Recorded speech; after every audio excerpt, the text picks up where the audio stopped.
প্রাইমারিতে 32,000 শিক্ষক বাতিলের যে মামলা চলছে আপনারা জানেন, তার মধ্যে বেশ কিছু শিক্ষক তাদের চাকরি ফিরে ফেলেন।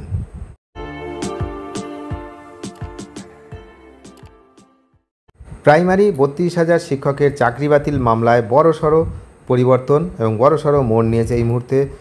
কিভাবে বেশ কিছু শিক্ষক চাকরি ফিরে পেলেন এই ভিডিওতে সেটাই আমরা আলোচনা করব। 32,000 প্রশিক্ষণহীন প্রাথমিক শিক্ষকের চাকরি বাতিল মামলায় কলকাতা হাইকোর্টে এক নতুন মোড় নিয়েছে। বিচারপতি অভিজিৎ গঙ্গোপাধ্যায়ের রায়ে 32,000 অপ্রশিক্ষিত প্রাথমিক শিক্ষকের চাকরি বাতিলের রায়কে চ্যালেঞ্জ করে দায়ের করা হওয়া মামলার শুনানি চলছে ডিভিশন বেঞ্চে এবং দীর্ঘদিন ধরে তার শুনানি চলছে। তবে এর মধ্যে কিছু সংখ্যক আবেদনকারী স্বস্তি পেয়েছেন এবং তাদের চাকরি সুরক্ষিত হয়েছে। তো কাদের চাকরিটা সুরক্ষিত হলো এবং কিভাবে হলো এই বিষয়ে কিন্তু আমরা জানব। এই মামলা শুরু যখন হয় তখন কলকাতা হাইকোর্টের একক বেঞ্চের বিচারপতি তৎকালীন বিচারপতি অভিজিৎ গঙ্গোপাধ্যায় 2017 এবং 2021 সালের নিয়োগ প্রক্রিয়ায় 16,500 শিক্ষকের ব্রেকআপ মার্কস প্রকাশের নির্দেশ দিয়েছিল। এই মার্কস প্রকাশের পরেই দেখা যায় অনেক প্রশিক্ষিত শিক্ষককে অপ্রশিক্ষিত হিসাবে দেখানো হয়েছে। এর কারণ হিসেবে জানা যায় তাদের প্রশিক্ষণের 15 নম্বর যোগ করা হয়নি। এই অসঙ্গতির কারণেই অনেক যোগ্য শিক্ষকের চাকরি জীবন কিন্তু অনিশ্চয়তার মুখে পড়েছিল। তাহলে যারা প্রশিক্ষিত ছিল তাদেরকে অপ্রশিক্ষিত হিসাবে দেখানো হয়েছিল। তো আবেদনকারীদের দাবি তারা 2017 সালের এপ্রিল মাসে নিয়োগপত্র পেয়েছিলেন। সেই সময় তারা প্রশিক্ষণহীন থাকলেও পরে বিশেষ ডিএলএড কোর্স সম্পন্ন করেন। বিচারপতি অরিজিৎ বন্দ্যোপাধ্যায়ের একটি পূর্ববর্তী নির্দেশ অনুসারে বিশেষ ডিএলএড প্রার্থীদের প্রশিক্ষিত হিসাবে গণ্য করার কথা ছিল, কিন্তু সার্ভারের পুরনো ডেটার কারণে তাদের অপ্রশিক্ষিত হিসেবেই দেখানো হয়, যা তাদের প্রতি এক বড় অবিচার ছিল। তো প্রাথমিক শিক্ষা পর্ষদের আইনজীবী রাতুল বিশ্বাস তিনি জানিয়েছেন, বিচারপতি গঙ্গোপাধ্যায়ের বেঁধে দেওয়া সময়ের মধ্যে ব্রেকআপ মার্কস প্রকাশ করতে গিয়ে এই ত্রুটিটি ঘটেছে।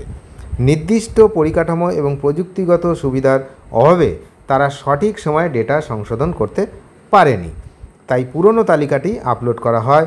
বোর্ড এখন এই ত্রুটি সংশোধনের জন্য প্রয়োজনীয় প্রযুক্তিগত সরঞ্জাম পায়নি বলে জানিয়েছে। তো মাননীয় বিচারপতি তপব্রত চক্রবর্তী বোর্ডের প্রযুক্তিগত সীমাবদ্ধতার বিষয়টি অনুধাবন করেছেন। যদিও একক বেঞ্চে এই আবেদনকারীরা আগে কোনো সুরাহা পায়ননি, বিচারপতি চক্রবর্তীর নির্দেশ দেন যে এই আবেদনকারীদের প্রশিক্ষিত হিসাবে গণ্য করতে হবে। তার মানে তাদের চাকরি কিন্তু থেকে যাচ্ছে, বিকজ তারা প্রশিক্ষিত হিসাবে গণ্য হচ্ছে। এই রায়ের ফলে নির্দিষ্ট আবেদনকারীরা আর 32,000 অপ্রশিক্ষিত শিক্ষকদের মামলার অংশ নন। তারা ওখান থেকে কিন্তু সাইড হয়ে গেলেন। তাদের চাকরি এখন সুরক্ষিত এবং তারা প্রশিক্ষিত শিক্ষকদের সমস্ত সুযোগ সুবিধা পাবেন। এই সিদ্ধান্তটি সেই সমস্ত শিক্ষকদের জন্য একটি বড় স্বস্তির খবর যারা নিজেদের যোগ্যতা প্রমাণ করার পরেও সিস্টেমের ভুলের শিকার হয়েছিলেন। এই ঘটনাটি আবারও প্রমাণ করে যে বিচার ব্যবস্থার উপর আস্থা রাখা কতটা জরুরি। যাই হোক, তাহলে একটা ভালো খবর, 32,000-এর মধ্যে বেশ কিছু শিক্ষক যাদের সেই সময় তাদের প্রশিক্ষণ কমপ্লিট ছিল, কিন্তু সার্ভারের কারণে তাদের ত্রুটির কারণে তাদের প্রশিক্ষণহীন বলেই দেখানো হয় এবং তাদেরকেই 32,000-এর দলে ফেলে দেওয়া হয়। তাহলে তারা এখন কিন্তু এই 32,000 থেকে আলাদা হয়ে গেল এবং তাদের চাকরি একদম সুরক্ষিত থাকলো এবং প্রশিক্ষিত ক্যান্ডিডেটদের মতোই তাদের চাকরি, তারা সমস্ত সুযোগ সুবিধা পাবে। এখন দেখা যাক আগামী দিনে কি হয়। অনেক ধন্যবাদ শেষ পর্যন্ত দেখার জন্য। চ্যানেলে নতুন হলে অবশ্যই চ্যানেলটিকে সাবস্ক্রাইব করে সঙ্গে থাকবেন। Thank you.